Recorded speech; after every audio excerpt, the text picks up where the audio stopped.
They cast themselves as the villain, and now they want to rewrite the story. Not how it works. That's not how any of this works. My God. Time for a walk. I've become somewhat of a spiritual groundhog, is how I'm phrasing it.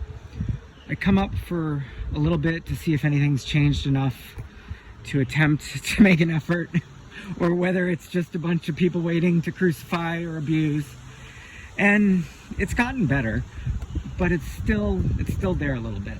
And so this time around, I engaged with somebody just on messaging, and they were one part troll, one part broken, one part interesting. And it just, when it resonates that they're mirroring what they think that you should be feeling. Did you follow that? So when you're in a psyop and you're aware of it, you also are aware of the outcomes of what the perceived goal might be. For example, you want an outcome. You want somebody to make a change in their life. You want somebody to quit their job. You want somebody to come to a certain place or request a meeting with a certain someone. Well, those things can be projected at you to in a way that you are conscious of or not conscious of. And many of us are conscious of it when it's happening, or we file it away for future reference, you know, and then we put the pieces together later so that we can inform our, you know, our intuitive process for the way forward. I'm sure everybody, you know, has done this to some level. When you're not sure, you take it in, you suspend judgment maybe, like I do, and you just absorb it for a while, sleep on it, some people say, right? Usually by the next morning in the shower, the water kind of massages the answer out of your brain somehow. And what you're gonna do is then a result of that. The thing is, in all of that, if you're aware of it, and when you've kind of gotten to level 10, I don't know how many levels there are, but when you're up at one of the higher levels of it, and you're still in the absorb and hold back mode, you see the signs of it, and it starts to inform the active conversation that you're having at that moment.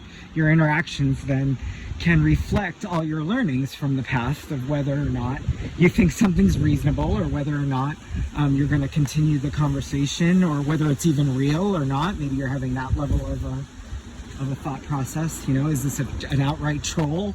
I don't know this person. What is their agenda? So you get through all that, and what I was saying was you also know the symptoms of one of these attempts that's not going to prosper. So in that sense, you would call it kind of intel gathering, really. It's like you're taking it all in, absorbing it, just to really have the experience and then have the information to be able to not do something, or do something, or maybe you don't even know yet. So anyway, when somebody comes towards you and they are projecting things that were already contextualized, and what I mean by that is they were in your email.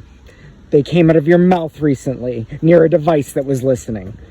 Some other phenomenon similar to that varying people, you know, either agree exists or don't agree exists. You don't have to be under surveillance to know that Alexa is listening. You don't have to be, but then on the other end of it, you can't be in denial that there aren't some groups that are leveraging tools, both legally, lawfully, and not, to be able to gather information. There are a bunch of illegal search warrants from the last 5 years about this, something like 275,000 illegal, what they call FISA warrants, where the government is legally allowed to be, you know, listening to what you're doing to ensure there isn't a problem. So all of this is happening. When you get somebody coming at you that verbatim has things that you had in your mind, or that are in your, let's call it dossier, or a perceived dossier, which, what do I mean by that? I mean a dossier that is projected, meaning we want to put this person in this box, we want to put this label on this person for XYZ agenda, that would be a projected dossier. Example, we can think of the most famous one. We want to slander somebody as having, met with Russian prostitutes and done dirty things. So we're going to create a memo that says that they did that and that there were witnesses, and then we're going to talk about the memo as if it's fact. We're not going to ever really be able to prove one way or another, but we're just going to create enough of a problem that it has to be, a negative. It has to be a ding in the wrong column when somebody's making a decision about said person. And this story isn't really about that at all. It's just an example, and it's the most notorious one. So anyway, when you say to somebody, I am thinking about doing XYZ, and I have ZYX problem, and this has been going on for this amount of time, and these are the limitations and situations, and these are the persons involved, you can imagine what the reaction should be from somebody that doesn't have discernment, that doesn't have intuition, when somebody comes at them and says exactly all those things in that format, like almost as if a mirror to what you had as your situation and the conversation you had, or even it doesn't even have to be a conversation. In fact, it's even better when it's derived from context of a bunch of things that aren't exactly, formally traced. I can only tell you, on the other end of this, there is some brainiac psychopath that is getting off on it. You don't understand. Their psychology must be so that they literally have an erection when they get it right. Because when they get it right, to the wrong weak person perhaps, and I say weak, but it could just be, it doesn't have to be weak, it could just be somebody that's just really kind of tired or in a bad situation maybe, or they've been through this level of trauma and not really had a chance to heal it all. Or it could be a perfectly balanced person. In fact, let's go with that for a second. One of the tactics is simply to question the sanity of the very person that you're messing with. This is all from this dark manipulation stuff that has been circulating. And I'm not even going to reference it because it's like summoning demons. You don't want to be that person, hopefully. And we don't need any more of that in the world. So if you think you're a warlock and a witch and you're doing baneful magic, and really magic often lately I've noticed is a synonym for criminal activities and slander. So if you want to be that person, we're going to just start calling it out as what it is. Because this is not going to get us further. And to the person that literally probably has a team of people, and this is being referred to as the data hive or the data hive mind. And I understand the intention with it. And some of it is very valid, science and technology merging, but there's some psychopaths in there somewhere. I can't put it any other way. Confirmation, I just got a confirmation. There are some psychopaths in there. And you can imagine it. I use the analogy with genetics. There's a lot of good things that we could do with the technology of DNA manipulation. We could check for diseases. We could make sure hereditary things don't carry on in a pregnancy. We can stop before it's too late, that kind of thing. Down syndrome or Tay-Sachs, all those things that are just not fixable, after it's too late, Those are probably valid things. Then you get into the designer stuff, which is like, oh, I want a kid with blonde hair, or I only want a boy. Well, we probably, we can tolerate a little bit of that, but is that really too far? One of them is more on the side of playing God than being humane and avoiding pain and hurt and, just bad consequences of genetics.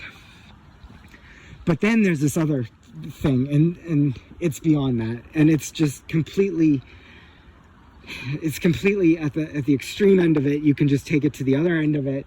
It's designer baby. It's It's worse than that. It's like mass, what do you call it? It's like having a kitten load, a breeding kitten load, or a whole litter of puppies, you know, that they just want to mass produce kids for some reason. There's got to be, and the South Park metaphor I have is that way back, it's that mad scientist that was always making monkeys with 4 asses, and they're like, well, why are you making monkeys with 4 asses? And I don't remember the joke really, but it's that level of dumb, you know?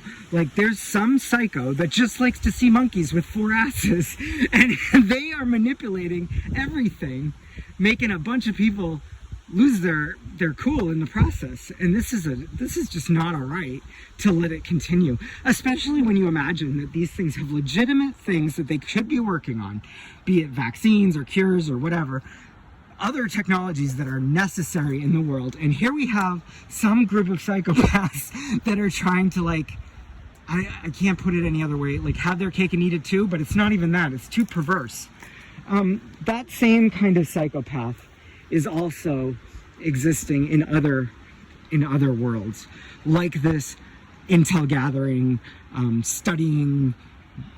Some of it is very much manipulation and mind control driven. Some of it has that you know, kind of the war, communism versus Soviet versus capitalism. Some of it has that flavor, like, because those programs are all based in one of those cultures, and so we have like different efforts that all kind of were progressing within different economic and social areas. It's not about good and bad. It's not about which one's fast to the market and which one's ahead of the game or whatever.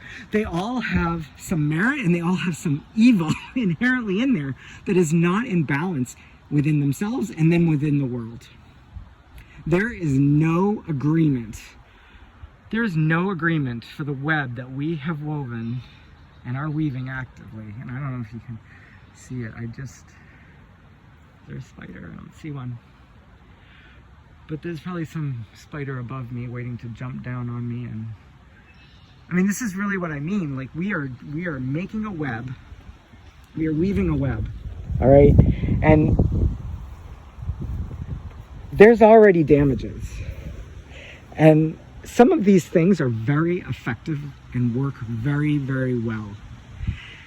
And when you start training AI on what I'm talking about, and you hook it up to something like ChatGPT, obviously it's not for kids, but it's not for adults either. Calzone!